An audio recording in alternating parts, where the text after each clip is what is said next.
Brown Cotton Outreach is producing a carnival theatre comedy featuring the characters of Carnival at the Little Carib Theatre.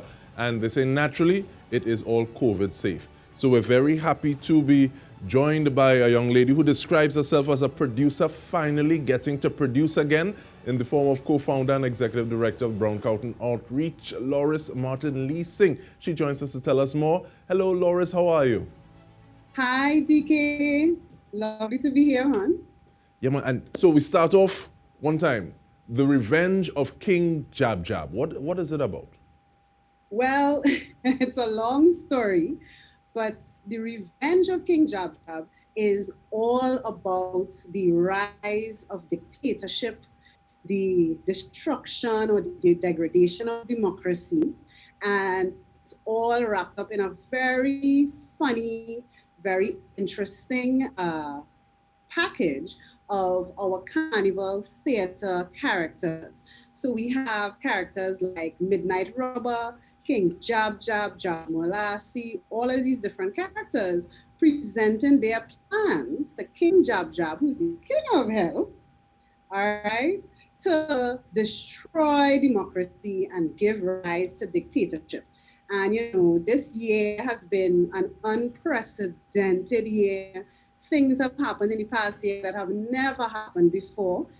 We saw the absolute bottoming out of Donald Trump in America. We have seen the rise of dictators like Putin, Erdogan, you know, all over the world. So Brown Cotton Outreach, you know, our mission is to use carnival theater, to use the traditional and folk theater of Trinidad and Tobago to explore these issues. We're exploring world issues, lots of fun. And you saying that, and I feel in my pause, raising, not rising, they're raising without the G at the end. Because sometimes it feels as though to do something that increases intelligence, that makes us more complete individuals, we have to deviate from the things that we know from those traditional characters, the things that we grew up with, as though they are mutually exclusive. So I really like the fact that you're using what we have, what is around us, to tell stories, to make us think about things, sometimes without even thinking about it, people talking about the hidden curriculum. Is that something that Brown Cotton Outreach does consciously and intentionally on a consistent basis? Absolutely, DK. So that's such a great question because you've already gotten to some of our deeper messaging and the deeper work that we do. You know, for the past 10 years, we have been doing a program in the men's prison here in Trinidad and Tobago at MSP in Aruca, where we've been teaching film, theater, and mediation using the same carnival characters. That's sort of been the incubator for the Revenge of King Jab Jab. You know, the 10 years of working with inmates. And why do we work with inmates? Because these are the people with the least amount of voice and the least amount of agency in our country. And we work with them because we want them to use their voices and use the carnival theater to enhance not only their lives and their surroundings, but they themselves have come up with what we call cautionary tales. So our resident playwright, Wayne Lee-Sing, is a carnival theater playwright. He's been working with our founder and my mentor, Eleanor Malley-Camps, for the past 10 years in the prison. And we got kicked out of the prison because of COVID. We can't do any work with the guys right now.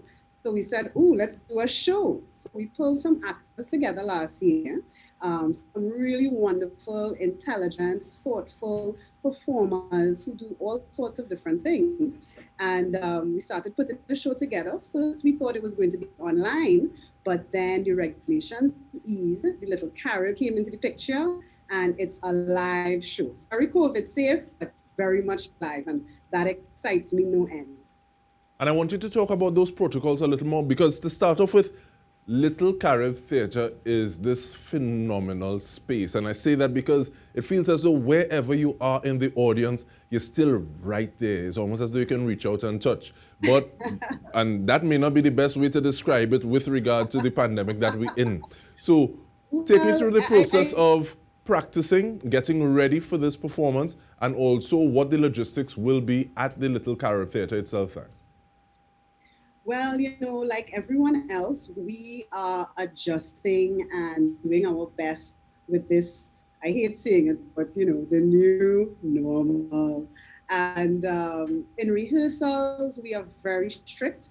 Ellen has been so generous that we actually use her home for rehearsals. And, Ellen is over 80. So we have to be super, super careful around her. We have our masks on at all times. We practice the social distancing.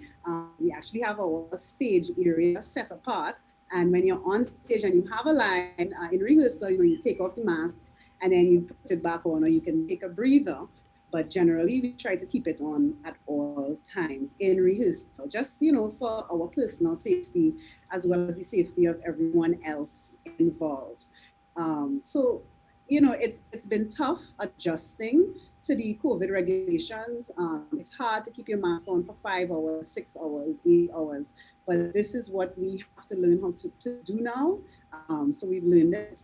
With regards to the Little Carib Theatre, we just had a briefing Saturday gone.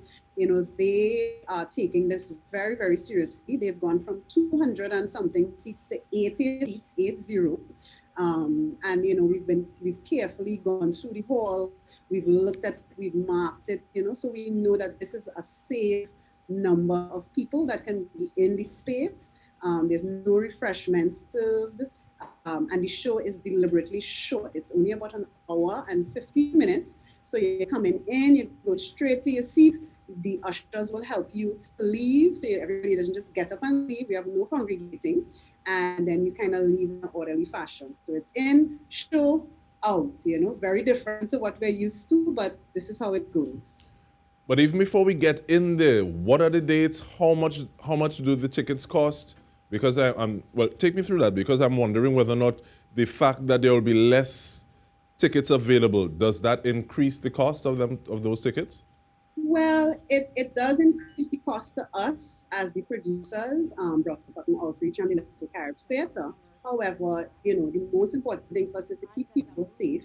And we also recognize the economic impact that COVID has had. We want our fellow performers and artists who are having such a hard time right now to be able to afford the show. And we have special discounts for artists, but the tickets are $150 a ticket, which I think is a very reasonable price even before COVID.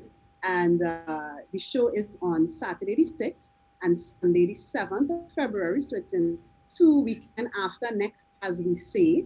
On Saturday the 6th, the show starts at 7 p.m. And on Sunday the 7th, the show starts at 7 p.m.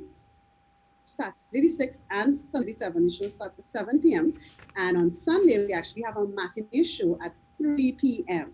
And that matinee show will be broadcast live all over the world. And just before you say where it's going to be broadcast, we go to that break because people can go to your pages for that information. And we wink with that. But at the same time, we're talking about the Revenge of King Jab Jab. We're speaking with producer Louris Martin Lee-Sing. Stay with us. When we return, we have so much more in store for you.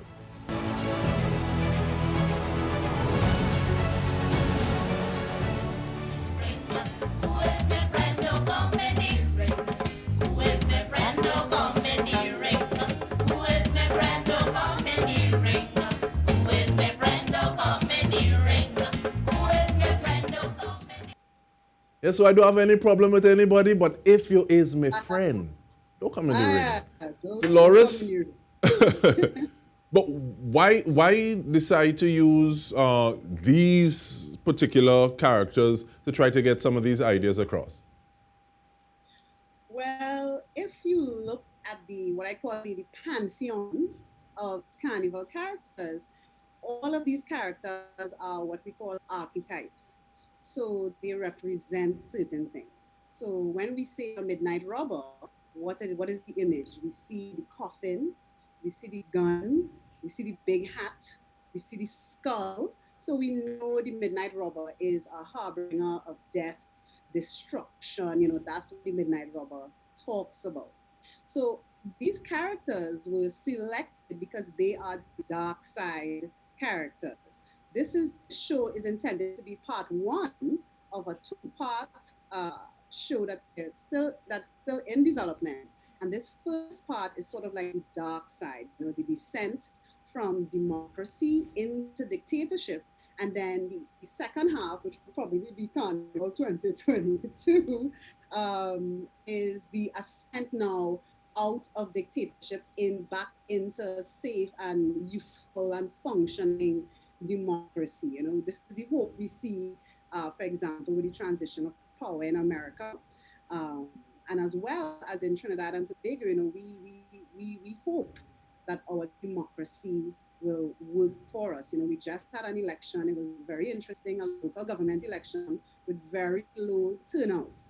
And that says a lot about what we think about our political process and how much we think we matter in the political process. And I think the Revenge of King Jab Jab explores a lot of those themes. We poke fun at all the politicians, but we also point out the destruction that they do. So it's a comedy, you're gonna laugh a lot.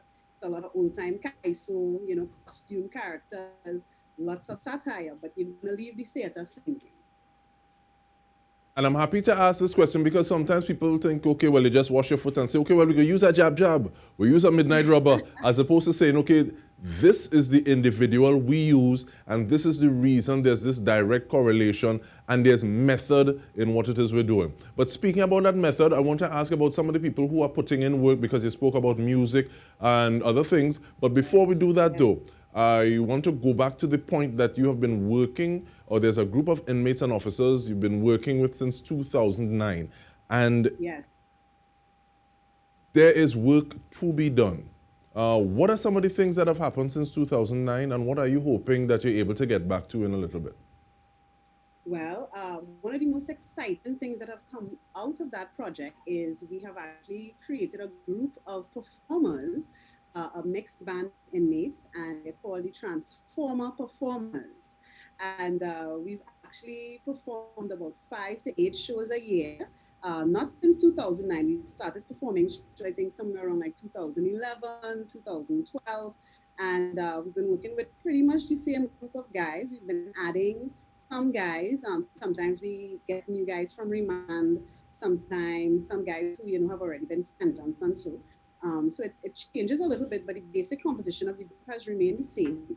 And what we've done with them is we've created a series of videos that are on our YouTube page, Brown Cotton Outreach YouTube page. And you can see some of the work we've done. We've created some documentary films about the project. We've explored things like old mass. You will see the inmates dressed as the different carnival characters, telling cautionary tales. We've written quite a few plays in collaboration with the inmates. There's one in particular that I like called Bucket Jail, and it's about how important buckets are to the inmates in jail and how important it is to stay out of jail. So it's like a cautionary tale about that, using the characters, using the idea of playing mass with Shakespeare. So you have a midnight rubber quoting Shakespeare as well as singing a kaiso. It's a very exciting synergy and something that we are going to keep exploring. And you spoke about your YouTube page, but you give us an idea of what your YouTube page is. You also spoke about documentaries. So I want you to also give us some insight about the documentary that you have in mind to celebrate and explore the career of Eleanor Marley. Thank you. Sure, we're working on a documentary project right now. It's called Outsider Insider, the true history of a Trinidad theater icon. So Eleanor Marley Camps, also known as Helen Camps, is a co-founder at Brown Cotton Outreach.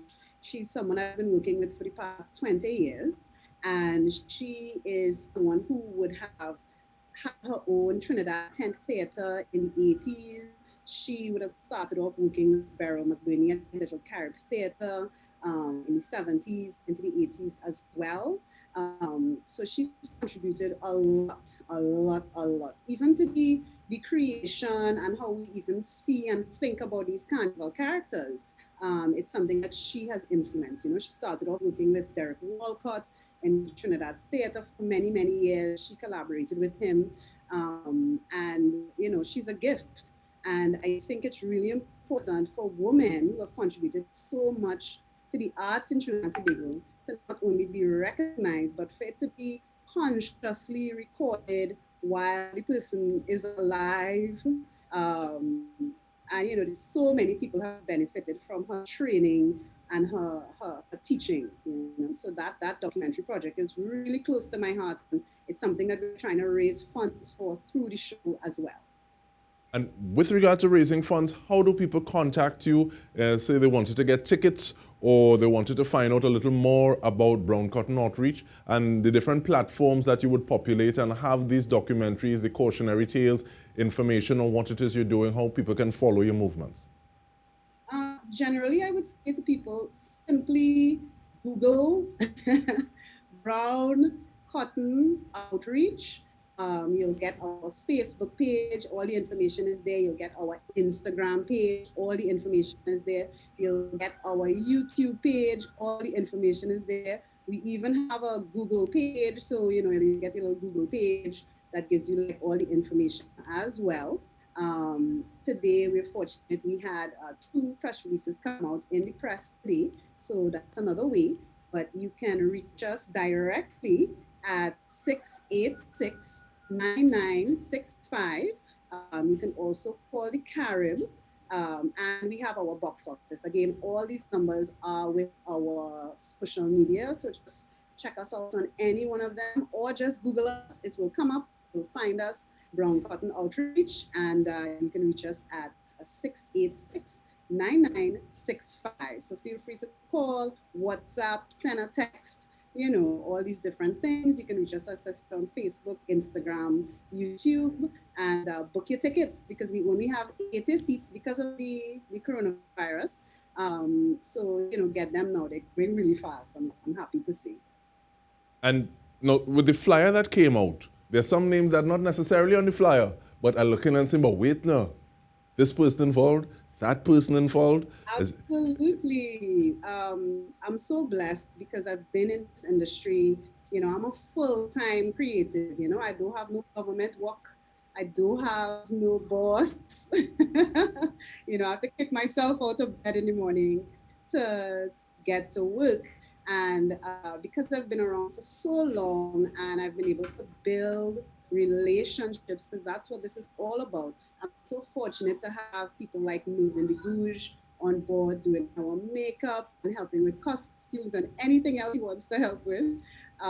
We have people like Roger Israel, who's a musical director, has been forever. He helps us producing all the music. He listens to us and tells us when we're good or bad.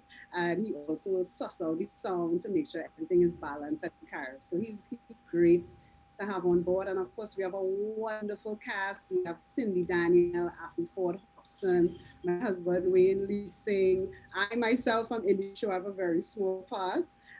We also have Danielle Elliott, Dr. Danielle Elliott. And who am I forgetting? I'm forgetting somebody.